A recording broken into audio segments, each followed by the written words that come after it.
माझ्या यूट्यूब चॅनलवर, ज्याचं नाव आहे गुड लाईफ विथ कपी. तुम्हा सगळ्यांना हॅपी होली. पुरणपोळी आज आता पुरणपोळीचा आता मस्त बेत केलेला आहे. तर पुरणपोळीचा मी शॉर्ट व्लॉग टाकलेला आहे, तुम्ही बघू शकता. त्याच्यासाठी आत्ता आपण बनवतो आहे कटाची आमटी. तर त्यासाठी साहित्य बघूया.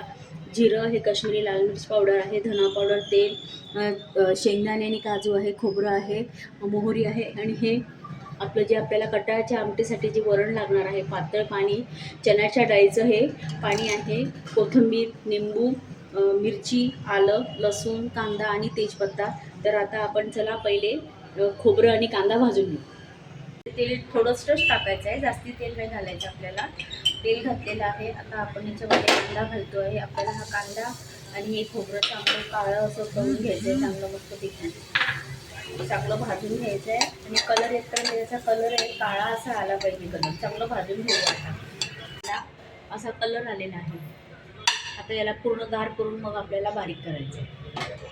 हे लसूण टाकते, आलं आणि मिरची, कोथिंबीर घालायची आणि जिरं घालायचं आहे. आपल्याला याची पेस्ट बनवून घेऊया आपण. आलं लसूणची पेस्ट बनवून घेतली आहे.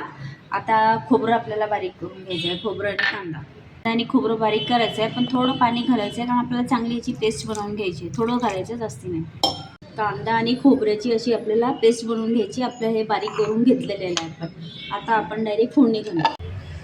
आता आपण फोडणी घालतोय. तेल टाकायचं आहे आपल्याला. याच्यामध्ये तेल थोडं जास्ती घालायचं, जास्ती म्हणजे खूप जास्तही नाही. झाली आहे तेलामध्ये. आता मोहरी टाकायची आहे. मोहरी घालून जिरं घालायचं आहे.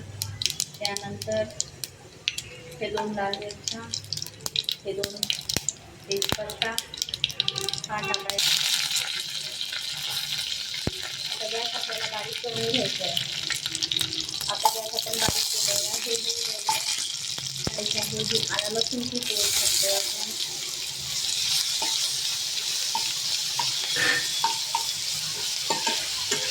त्याला टाकायचं आहे कांदा आणि खोबरं. ते पण आपल्याला चांगलं परतून घ्यायचं आहे.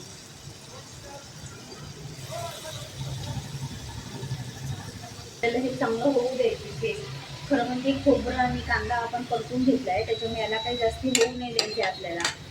फक्त कशाला द्यायचं आहे, आपल्याला परतवायचं आहे. लसूण आणि मिरची, आल्याची जी पेस्ट आहे त्याला. आता आपलं हे कांदा खोबऱ्याचं पण परतून झालं. आता आपण याच्यामध्ये मसाले घालूया. थोडे काजू घालून टाकू याच्यामध्ये. हे पण जरा आणि शेंगदाणे भाजलेले आहे.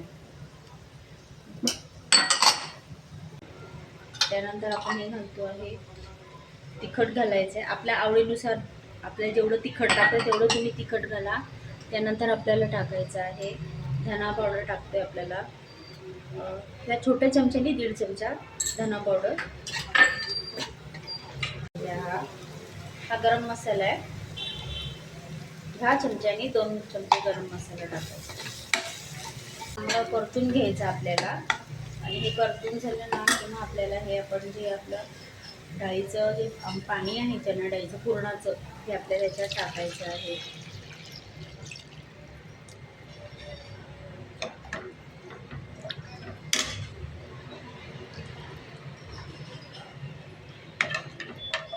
मीठ आता आपल्याला मीठ टाकून घ्यायचं आहे. 2 चमचे आपल्याला जसं लागतं तसं मीठ टाकायचं. मी या चमच्याने 3 चमचे टाकले. आणि आता आपण याच्यामध्ये हे गरम आहे पाणी आणि ह्याला चांगलं होऊ द्यायचं आहे. आता आपल्याला चांगलं उकळू द्यायची आहे.